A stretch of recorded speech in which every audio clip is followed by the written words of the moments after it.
last night, Clarence, as I watched what took place in Game 7 of the Western Conference semifinals between the Clippers and the Nuggets, it was a complete choke job. It was a complete choke job. Make no mistake about it.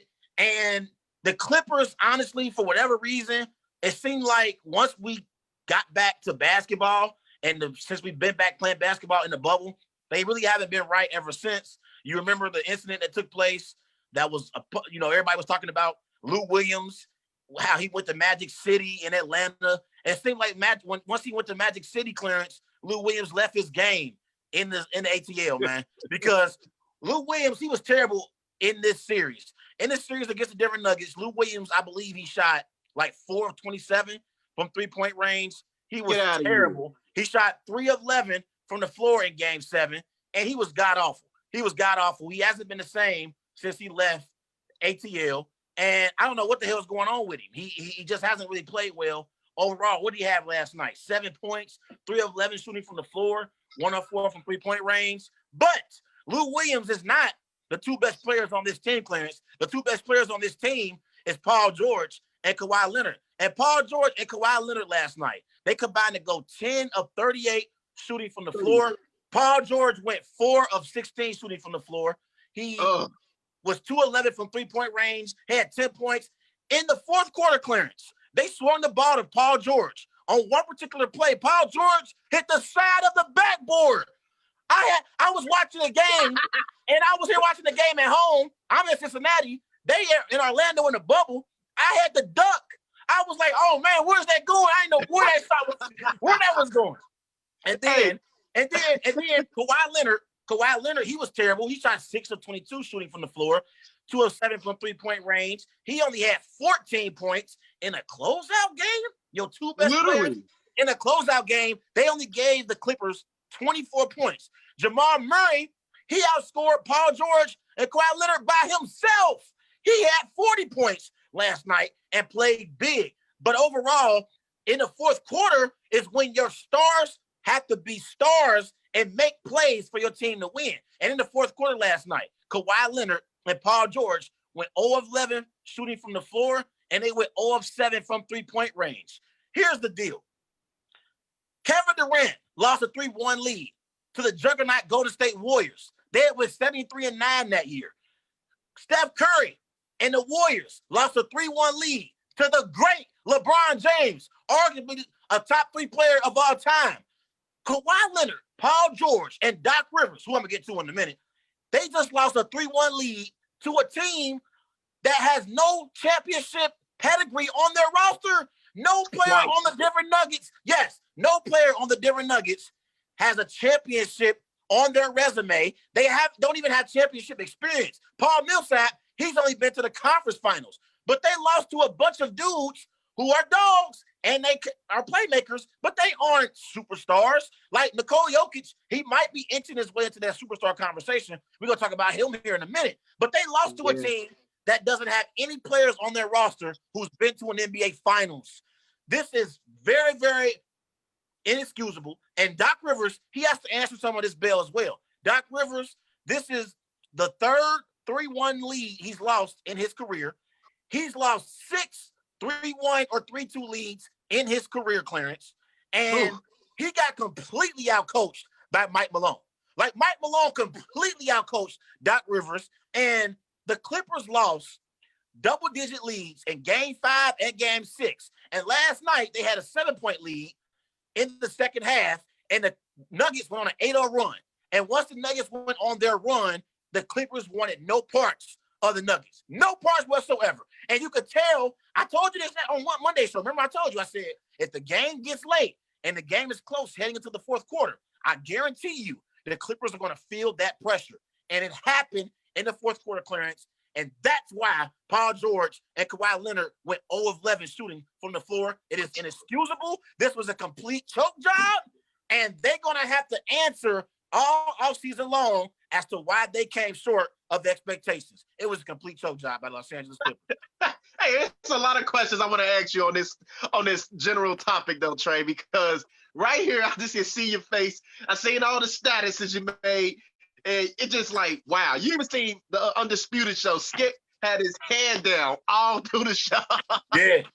It's bad. And I want to say this real quick before I ask you a question. Like the Clippers, they started off the fourth quarter 0 for 9. 0 for 9 in the fourth quarter. They couldn't buy a bucket if they wanted to make a layup. So right there was this example of like, where is the identity in this offense? I think that's the problem for the Clippers. I felt like they didn't really have no structure on the offensive side, or they have no like legitimate play style or what they was gonna run through. And I feel like that affected a lot because it just seemed like you just giving it to Kawhi. All right, Kawhi, do what you gotta do. Or Paul George, get open for a 3. They didn't have no identity. Then I wanted to ask you another question too. I want to ask you another question before you start going in, because you have the floor. Yeah. Earlier, Doc Rivers said like the players were fatigued and they didn't want to play no more than 3 minutes in the fourth quarter. Tell me, is that an excuse or that's something that you have to take in consideration? That's coaching. This is why Doc Rivers deserves part of the blame here. I'm not saying Doc Rivers deserves to be fired, but he deserves to be under the hot seat after this performance. Next season, Steve Ballmer, the owner for the Los Angeles Clippers, I guarantee you, he's going to be looking at Doc Rivers differently next year. He's going to be looking at Doc Rivers like, can you lead this team to a championship? Because in 7 years as being the head coach of the Clippers, he hasn't even led the Clippers to a conference finals appearance. He came up short when the Clippers had CP3 and Blake Griffin. Now he's coming up short, and the Clippers got Paul George and Kawhi Leonard. But real quick, I want to get back to Kawhi Leonard real quick, because all season long, Clarence, we heard from Kawhi Leonard fans how Kawhi Leonard deserves to be in that best player in the world conversation. And we heard all year long how Kawhi is better than LeBron James. And again, in 2 out of 3 meetings this year, the Clippers beat the Lakers. So the talks intensified even more. People were saying like, oh, Kawhi, he's here to take the crown away from LeBron James. He is the man in LA now, not LeBron James. Kawhi Leonard, let me give you some of these statistical numbers in this playoff series against the Denver Nuggets. Kawhi Leonard, in the first half, he averaged 14 points per game. In the second half, he averaged 10 points per game. His field goal percentage in the first half was 56% shooting from the floor. In the second half, it was 31% shooting from the floor. His three-point field goal percentage in the first half was 47%. In the second half, 27%. Okay, and then in the fourth quarter of all of these 7 games against the Denver Nuggets, Kawhi Leonard's averaged 5 points per game on 27% shooting from the floor overall, 33% shooting from three-point range. He did hit 9 of 10 free throws in the fourth quarter of these games. But those numbers are not a superstar numbers. Statistically, you need your superstar to step up in these big moments. I don't want to hear no more Kawhi is better than LeBron James talk. No more. Kawhi Leonard is not the best player in the NBA. And I don't even think Kawhi Leonard is better than Kevin Durant.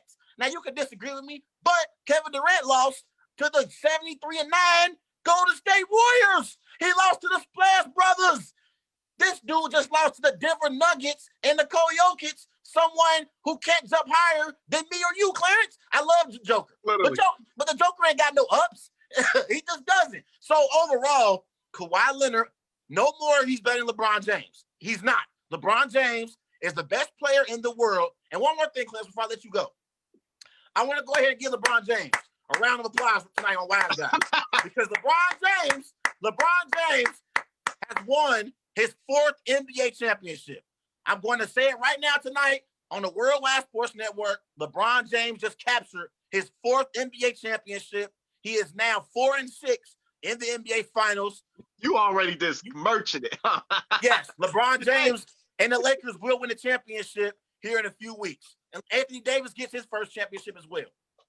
And like you always say, though, man, Trey, the Clippers, the whole Clippers team, even the players that's not even getting to the game, they are losing millions of sleep this offseason. They is losing a lot of sleep in this offseason. But real quick, I want to ask you this. How impressive you are with this Denver Nuggets team? They made it this far, the conference finals since 2009. They actually played the Lakers in 2009 in the Western Conference Final. How impressed you are on this run with the Denver Nuggets? I'm very impressed with this run the Denver Nuggets are on right now. And this is the second 3-1 deficit that they have overcame this postseason. They're the first team to overcome back-to-back 3-1 deficits in the same playoffs. Like, this is an amazing accomplishment by Mike Malone and his group. I can't say enough about the job that Jamal Murray and Nikola Jokic has done leading this Denver Nuggets team. Last night, Jamal Murray, he had 40 points, shot 15 of 26 from the floor, 6 of 13 from three-point range.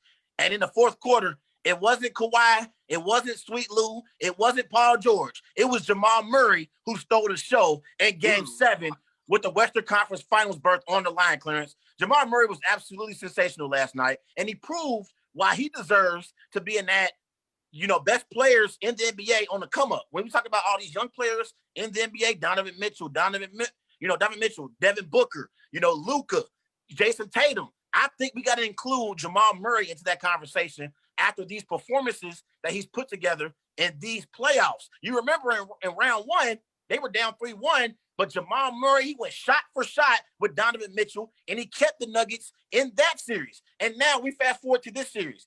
In the beginning stages of this series, he was inefficient and he wasn't shooting the ball well. But then he started to notice what we noticed, that the Clippers defense isn't as elite as we thought they were.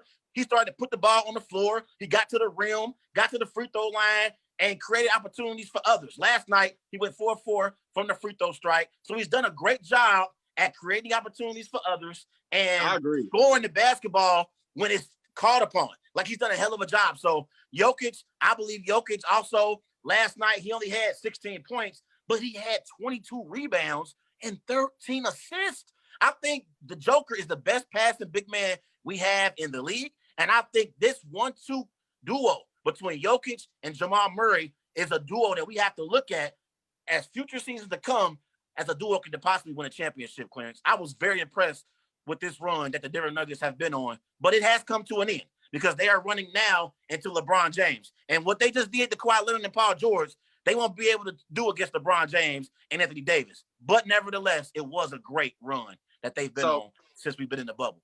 So that leads me to my next question, though. That leads to the last question before we go to the next topic. We know Nikola, he's playing like a top player in the Western Conference Finals, and we obviously know he's not a top 5 player. But would you consider him as a top 10 player in the NBA today? Yes. Right now, the way Joker's playing, right now he is a top 5 player in the NBA. Right now, he's still playing. I mean, let's call it what it is. Kawhi is at home. The Greek Freak is at home.